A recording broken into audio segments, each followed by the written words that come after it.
BRS کے سربراہ و سابقہ چیف منسٹر KCR نے کہا BRS پارٹی دوبارہ اقتدار میں آئے گی۔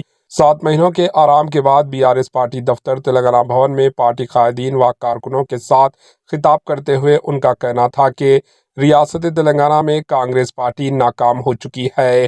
عوام کے لیے ہمیں جدوجہد کرنے کی ضرورت ہے۔ اجلاس سے خطاب کرتے ہوئے KCR نے کہا کہ ہر دن پارٹی کے پروگرامز منعقد کیے جائے۔ KCR نے کہا کہ BRS واحد پارٹی ہے جو صرف تلنگانہ کے حق میں جدوجہد کرتی ہے۔ انہوں نے کہا کہ 100% تلنگانہ میں BRS پارٹی حکومت بنائے گی۔ تلنگانہ ایک بار پھر پیچھے ہو رہا ہے۔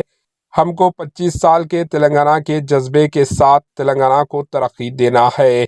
پارٹی کے 25 سالہ ہونے پر 1 سال تک BRS پارٹی کے پروگرامز منعقد کیے جائیں گے۔ 10 اپریل سے حیدرآباد میں BRS پارٹی کے نمائندوں کا دن بھر پروگرام منعقد ہوگا۔ اس کے لیے سب کمیٹی تشکیل دی جائے گی۔ 27 اپریل 2025 کو بڑا جلسہ عام منعقد ہوگا۔ KCR نے کہا کہ 10 اپریل 2025 سے 27 اپریل 2025 تک کانگریس حکومت کی ناکامیوں کے خلاف مہم چلائی جائے گی۔ KCR نے کہا کہ مجلسی مقامی الیکشنز میں سب مل کر محنت کریں۔ KCR نے کہا کہ ایک ہار سے ہارنے والی BRS پارٹی نہیں ہے، اگلی جیت BRS کی ہی ہوگی۔ Bureau report AHN news.